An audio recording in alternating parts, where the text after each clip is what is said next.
ఈ సంగతులకు మీరే సాక్షులు. నా తండ్రి చేసిన వాగ్దానము మీ మీదికి హల్లెలూయా. కాబట్టి యేసు ప్రభువు చెప్తున్నాడు శిష్యులకి అందరికి, తండ్రి చేసిన వాగ్దానం మీరు పొందుకోవాలంటున్నాడంట. తండ్రి చేసిన వాగ్దానాన్ని పొందుకోవాలా. హల్లెలూయా. చదవమగడ మీరు పైనుండి శక్తి పొందు వరకు. ఎక్కడి నుంచి పొందుకోవాలి శక్తి? మనం చెప్పండి గట్టిగా. ఈ భూమి మీద పరిశుద్ధులుగా ఉండాలన్నా, దేవుని బిడ్డగా బ్రతకాలన్నా, ఈ పాపలోకాన్ని జయించాలన్నా, దేవుడు రాకడ దాకా నువ్వు నిలబడాలి అన్నా ఏం పొందుకోవాలి నువ్వు? ఎక్కడి నుంచి? తిండి ద్వారా వచ్చే శక్త, డబ్బు ద్వారా వచ్చే శక్త, మనుషుల ద్వారా వచ్చే శక్త? ఏ శక్తి? ఎక్కడి నుంచి? పైనుండి కనిపెట్టాలి నువ్వు. అర్థమవుతుందా? పైనుండి శక్తి పొందుదాకా నువ్వు ఒక దేవుని బిడ్డగా బ్రతకలేవు, ఒక దేవుని బిడ్డగా సాక్షిగా నిలబడలేవు. అర్థమవుతుందా? దేవుని బిడ్డగా నువ్వు బ్రతకాలి అంటే నువ్వు పైనుండి దేవుని శక్తి పొందుకోవాలా.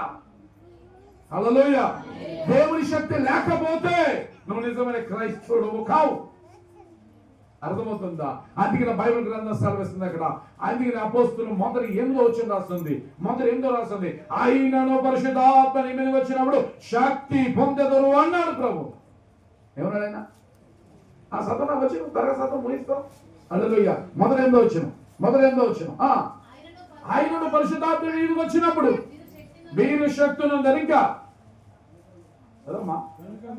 కనుక మీరు యెరూషలేములోను యూదా సమర దేశమంత వరకు. ఎక్కడ దాకా? ఆ సువార్త ఎందుకు వెళ్తుందిరా ఫాస్ట్ అంటే, సువార్త ఎందుకు ఇంత పాకుతుందంటే పైనుండి శక్తి పొందుకున్నారు ప్రజలు. హల్లెలూయా. ఈ రోజు పైనుండి శక్తి పొందుకోవడం సువార్త ముందుకు వెళ్ళదు. పైనుండి దేవుడి ఆత్మ అభిషేకం పొందుకోలేకపోతే ఒక క్రైస్తవునిగా జీవించలేం. అర్థమవుతుందా? పైనుండి దేవుడి అభిషేకం నీలో లేకపోతే నువ్వెంత మాత్రం పరిశుద్ధులుగా ఉండలేవు. అర్థమవుతుందా? కాబట్టి ఈ రోజున ప్రభు నీతో నాతో మాట్లాడుతున్న మాట ఏంటంటే, అపోస్తులు దేవుడి శక్తి పొందుకున్నారు కాబట్టి యూదా సమరయ భూదిగంతముల వరకు ఎలా ఉన్నారంట? ఈ రోజు ఈ లోకంలో తోమా ఎందుకు వచ్చాడు ఇండియా కంటే పైనుండి శక్తి పొందుకున్నాడు.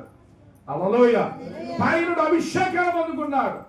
పైనుండి దేవుడు అభిషేకాలు పొందుకున్నాడు కాబట్టి ఆయన ఇండియాకి రావాల్సి వచ్చింది. హల్లెలూయా. అందుమంది ఈ రోజున చాలా మంది అంటారు యేసు బ్రహ్మ దేవుడు కాదంటారు. ఆయన పైనుండి వచ్చిన శక్తి అయ్యా వచ్చింది. హల్లెలూయా. ఏ శక్తి వచ్చింది? పైనుండి దైవ శక్తి వచ్చింది. ఆ దైవ శక్తి అందులో ఏం చేసిందంట? ఇక్కడ దాకా తోమా నడిపించింది. ఆమేన్. ఈ రోజు నిన్ను నడిపించును గాక. నువ్వు క్రైస్తవులుగా జీవించాలంటే మాటల ద్వారా కాదు. ఏం ద్వారా కాదు? గట్టెప్పల మాటల ద్వారా కాదు, శక్తిలో ఉన్నాడు దేవుని రాజ్యం. ఏమన్నా ఈ రోజున ఫాస్టింగ్ ఉన్నావా? హల్లెలూయా. మోకాళ్ళ అనుభవం చేస్తున్నావా? దేవుని సంఘంలోకి వస్తున్నావా? దేవుని పరిచయంలో వాడబడుతున్నావా? ఎందుకు వాడబడుతున్నావంటే నువ్వు దేవుని శక్తి పొందితే నువ్వు బలంగా వాడబడతావు. ఆమేన్. హల్లెలూయా. దేవుని శక్తి పొందుకుందా? పొందుకుని దేవుని అడుగు, దేవా అని పైన శక్తి పొందుకోవాలి. నీకు రోగము ప్రతిక్షేకణ జయించాలంటే పైనుడు దేవుని అభిషేకం పొందుకోవాలా. హల్లెలూయా. దేవుడి పరిశుద్ధాత్మ శక్తి పొందుకోలేకపోతే మనం ఒక పరిశుద్ధులుగా ఉండలేము, ఒక దేవుని బిడ్డగా ఉండలేము, ఒక సాక్షిగా నిలబడలేము. హల్లెలూయా. అందుకని యేసు ప్రపంచంలో పైనుడు శక్తి పొందుకోవాలి బిడ్డ అన్నాడు. పైనుడు దేవుని అభిషేకాన్ని పొందుకోవాలి. మోకాళ్ళ అనుభవంతో ప్రార్థన చేయాలి. హల్లెలూయా. మోకాళ్ళ అనుభవం నీకు ఉన్నదా? దుష్టగా ప్రార్థించే మనసు ఉన్నదా? మోకాళ్ళ అనుభవం నీకు ఉన్నదా? దుష్టగా ప్రార్థించే మనసు ఉన్నదా?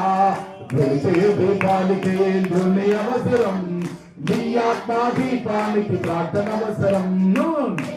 దీపానికి నూనె అవసరం, ఈ ఆత్మ ఏమవసరం అంట? ప్రార్థనలో శక్తి ఉంది. హల్లెలూయా. అందుకని మన చర్చ్ పేరు ఏం పెట్టాం? సామాన్యం పెట్టాడు, ప్రేయర్ పవర్ చర్చ్. హల్లెలూయా. కాబట్టి ఈ రోజు నీలో ప్రేయర్ పవర్ శక్తితో నింపబడుదుగా, ప్రార్థన శక్తి నింపబడుదుగా. నువ్వు ప్రార్థన శక్తి లేకపోతే రోగాన్ని జయించలేవు, అందులో ఇక సమస్యను జయించలేవు. తండ్రి వాగ్దానం పొందలేకపోవనుకో ఈ లోకలన్నీ చిక్కులోనే ఉంటాము. అలలోయ ఈ రోజు నా శక్తిని పొందుదుగాక, ఆ శక్తితో నువ్వు నింపబడుదుగాక. దేవుడు అడుగు, దేవాని శక్తి నాకు కావాలా, ఈ శక్తి నాకు కావాలని ప్రార్థన చేద్దాం. ఆ తండ్రి వాగ్దానం దేవుడికి ఇస్తున్నాడు. హల్లెలూయా. దేవుడి మాట దీవించును గాక, దేవుడి మాట దీవించును గాక. హల్లెలూయా. చిన్న ప్రార్థన చేద్దాం. దేవుని రక్తాలు పాల్గొన్న ప్రత్యేకపడదాం.